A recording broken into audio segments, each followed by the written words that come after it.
প্রদেশ নেতৃত্ব বলছে মমতা বন্দ্যোপাধ্যায় বিজেপির বি টিম, মমতা বন্দ্যোপাধ্যায় বিজেপির ট্রোজান হর্স। আর আপনি যে মহিলা বিজেপির সাথে লড়ছে, যে দল বিজেপির সাথে লড়ছে, তাকে প্রশ্ন করে বিজেপির সুযোগ করে দিয়ে মানুষ তো আজকে বুঝছে যে বিজেপির বি টিম কে। জোট নিয়ে কংগ্রেসকে তুলোধনা অভিষেক বন্দ্যোপাধ্যায়, নিশানা অধীর রঞ্জন চৌধুরীকে। জোট চেয়েও লাগাতার তৃণমূল নেত্রীকে আক্রমণ অধীর চৌধুরীর। বাংলায় রাষ্ট্রপতি শাসন দাবি প্রদেশ সভাপতির। অবস্থান স্পষ্ট নয় কংগ্রেসের, মন্তব্য অভিষেক বন্দ্যোপাধ্যায়।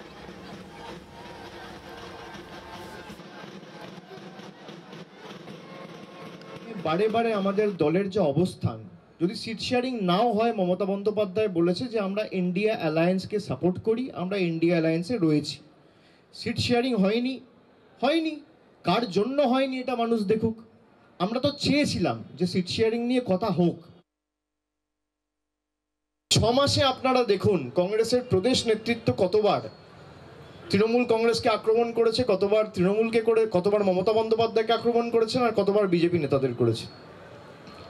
কংগ্রেসের প্রদেশের নেতৃত্ব সে বলছে বাংলায় রাষ্ট্রপতি শাসন দরকার। কংগ্রেসের প্রদেশের নেতৃত্ব বলছে ইডিসিবিআই খুব ভালো কাজ করছে, কিন্তু দিল্লিতে ভালো কাজ করছে না, বাংলায় ভালো কাজ করছে। কংগ্রেসের প্রদেশের নেতৃত্ব বলছে মমতা বন্দ্যোপাধ্যায় সরকার চালাতে পারছে না, রাষ্ট্রপতি শাসন লাগু করুন। প্রদেশ নেতৃত্ব বলছে মমতা বন্দ্যোপাধ্যায় বিজেপির বি টিম, মমতা বন্দ্যোপাধ্যায় বিজেপির ট্রোজান হর্স। আর আপনি যে মহিলা বিজেপির সাথে লড়ছে, যে দল বিজেপির সাথে লড়ছে, তাকে প্রশ্ন করে বিজেপির সুযোগ করে দিয়ে মানুষ তো আজকে বুঝছে যে বিজেপির বি টিম কে, বিজেপির ট্রোজান হর্স কে।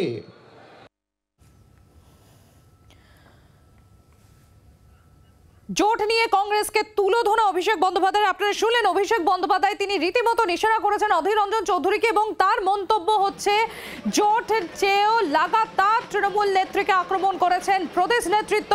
বাংলায় রাষ্ট্রপতি শাসন দাবি করেছেন প্রদেশ কংগ্রেসের সভাপতি।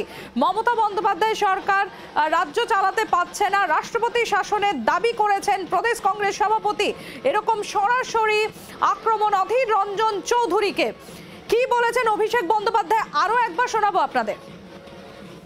ইন্ডিয়া অ্যালায়েন্স নিয়ে বারে বারে আমাদের দলের যে অবস্থান, যদি সিট শেয়ারিং নাও হয়, মমতা বন্দ্যোপাধ্যায় বলেছে যে আমরা ইন্ডিয়া অ্যালায়েন্সকে সাপোর্ট করি, আমরা ইন্ডিয়া অ্যালায়েন্সে রয়েছি। সিট শেয়ারিং হয়নি, কার জন্য হয়নি এটা মানুষ দেখুক। আমরা তো চেয়েছিলাম যে সিট শেয়ারিং নিয়ে কথা হোক। আপনারা শুনলেন সিট শেয়ারিং নিয়ে অভিষেক বন্দ্যোপাধ্যায়ের বক্তব্য হচ্ছে তৃণমূল কংগ্রেস চেয়েছিল সিট শেয়ারিং হোক, সেই নিয়ে আলোচনা হোক, কিন্তু কোনো আলোচনা হয়নি। শুধুমাত্র তাই নয়, বাংলায় মমতা বন্দ্যোপাধ্যায় তিনি সরকার চালাতে পারছেন না, রাষ্ট্রপতি শাসন দাবি করেছেন প্রদেশ কংগ্রেস সভাপতি নিজে। এমনই সরাসরি আক্রমণ। কংগ্রেস নেতা সৌমাইচ রয় রয়েছেন আমাদের সঙ্গে। সৌমবাবু, অভিষেক বন্দ্যোপাধ্যায় আজকে বলেছেন যে জোট চেয়েও কংগ্রেস প্রদেশ নেতৃত্ব লাগাতার তৃণমূল নেত্রীকে আক্রমণ করেছেন। অধীর চৌধুরীর নাম করে তিনি বলেছেন যে বাংলায় মমতা বন্দ্যোপাধ্যায় সরকার চালাতে পারছেন না, তাই রাষ্ট্রপতি শাসন দাবি করেছেন প্রদেশ সভাপতি নিজেই। কি বলবেন? দেখুন, আমরা প্রথম কথা বলি যে আমরা পশ্চিমবঙ্গের বিরোধী দল। তা উনি যদি ভেবে থাকেন যে পশ্চিমবঙ্গের মানে মানুষের বিরুদ্ধে যে সমস্ত কর্মকাণ্ড রাজ্য সরকার করবে তার বিরুদ্ধে পশ্চিমবঙ্গ প্রদেশ কংগ্রেস কিছু বলবে না, তাহলে ওনার বোধহয় রাজনীতিতে আরেকটু বেশি পরিপক্ক হওয়ার প্রয়োজন আছে। অন্যায়ের বিরুদ্ধে, অবিচারের বিরুদ্ধে, মানুষের বিরুদ্ধে যখন একটা সরকার তার সমস্ত দাঁত নখ বের করে, তখন রাজ্যের বিরোধী দলের প্রধান বিরোধী দল এবং অন্যান্য বিরোধী দলের কাজ হচ্ছে সেটাকে তুলে ধরা। এটাই আমাদের কাজ। সেটা ওনার ইচ্ছে মতো তো হবে না, সেটা আমরা করবই, কিন্তু ওনাকে জবাব দিতে বলুন যে পশ্চিমবঙ্গের ন্যায়যাত্রা যখন চলছে, রাহুল গান্ধী সেই ন্যায়যাত্রাকে আটকানোর সর্বত চেষ্টা করলেন কেন ওনার প্রশাসন? তবে কি উনি বিজেপির দাদা দিদিদের খুশ করতে চাইছেন? উনি বলবেন যে ওনার সারা ভারতবর্ষে যখন কংগ্রেসের ভোট কেটে বিজেপির হাত শক্ত করেছিলেন অন্যান্য রাজ্যে, তখন কি বিজেপির বিরুদ্ধে লড়াইটা ছিল? উনি কি বলবেন যে সিএনআরসি বিলগুলো যখন পাশ হচ্ছিল তখন কেন ওনাদের সাংসদরা ভোট দেননি? উনি কি বলবেন কেন মণিপুর, মিজোরাম সমস্ত জায়গায় বিজেপির বিরুদ্ধে লড়াইয়ের নামে ওনারা কংগ্রেসের ভোট কেটে বিজেপির হাতকে শক্ত করেছেন? আসলে ব্যাপারটা নয়, ব্যাপারটা হচ্ছে ঝুলি থেকে বেড়াল বেরিয়ে পড়েছে। আমরা যখন বারবার বলছি যে এখানে লড়াইটা তৃণমূলের বিজেপির বিরুদ্ধে সমান সমান হবে। সারা ভারতবর্ষে বিজেপির বিরুদ্ধে লড়াই, পশ্চিমবঙ্গে যে অন্যায় অবিচার এবং ক্যাসিড অ্যালায়েন্স বিজেপির সঙ্গে তৃণমূলের, তার বিরুদ্ধে লড়াই করতে হবে।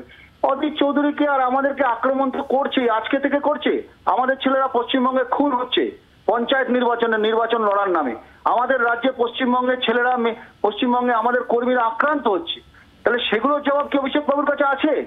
কংগ্রেসকে মারবেন, কংগ্রেসকে খুন করবেন, কংগ্রেসের পার্টি অফিস দখল করবেন, কংগ্রেসের এমএলএ ছিনিয়ে নেবেন, আর ওখানে গিয়ে আপনি বলবেন আপনার বিরুদ্ধে আমরা রাজনৈতিকভাবে আক্রমণ করতে পারবো না।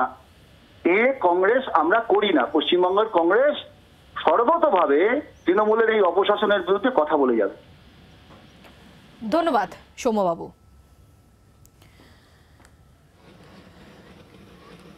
জোট নিয়ে কংগ্রেসকে তুলোধনা অভিষেক বন্দ্যোপাধ্যায়ের নিশানা অধীর রঞ্জন চৌধুরীকে। জোট চেয়েও লাগাতার তৃণমূল নেত্রীকে আক্রমণ অধীর রঞ্জন চৌধুরীর। বাংলায় রাষ্ট্রপতি শাসন দাবি প্রদেশ সভাপতির। অবস্থান স্পষ্ট নয় কংগ্রেসের, এমনই মন্তব্য অভিষেক বন্দ্যোপাধ্যায়। তিনি বলেন যে প্রদেশ নেতৃত্ব সমানে তৃণমূল কংগ্রেসকে আক্রমণ করে গিয়েছে এবং শুধুমাত্র তাই নয়, জোট চেয়েও লাগাতার তৃণমূল নেত্রীকে আক্রমণ করেন অধীর রঞ্জন চৌধুরী।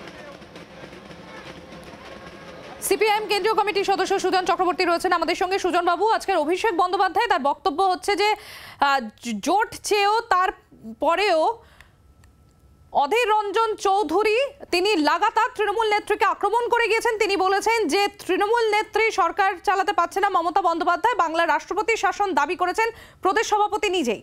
কি বলবেন? অভিষেক ব্যানার্জি তার কথার উত্তর দেওয়ার কিছু আছে কিনা আমি জানি না। অধীর চৌধুরী কি দাবি করেছেন সে তো অধীর চৌধুরী বলতে পারবেন। রাষ্ট্রপতি শাসনের দাবি করেছেন কিনা আমি জানি না, বা আমার জানা নেই। তবে পশ্চিমবাংলায় যে লুঠের রাজত্ব চলছে ভয়াবহ, এটা নিয়ে তো কারোর কোনো সন্দেহ থাকতে পারে না। এবং সেই লুঠের রাজত্বের যারা মাথা, তাদের মাথায় হাত দিয়ে বসে আছে পিসি ভাইপো, কোনো সন্দেহতের ব্যাপারে নেই। মন্ত্রী জেলে, শিক্ষা দপ্তর জেলে, খাদ্যমন্ত্রী জেলে, তার চালা চামুন্ডা যারা তারা সবাই জেলে।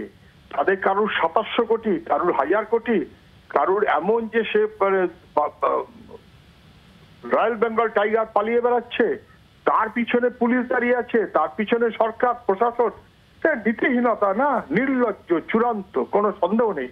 পশ্চিমবাংলায় সরকার বলে কিছু নেই, প্রশাসন বলে কিছু নেই। যেটা আছে সেটা ১০০% দলতন্ত্র, ১০০% দলতন্ত্র, লুঠেরাদের রাজত্ব, এটাই পশ্চিমবাংলায় চলছে। এইটা কেউ বললে তো কোনো অপরাধ হতে পারে না, এটা তো সত্য। এটা যারা করছেন তারা অপরাধ। অভিষেক ব্যানার্জি সব পারলে বুঝে নেয়। বাংলার আওয়াজ, বাঙালির আবেগ, জি ২৪ ঘন্টা।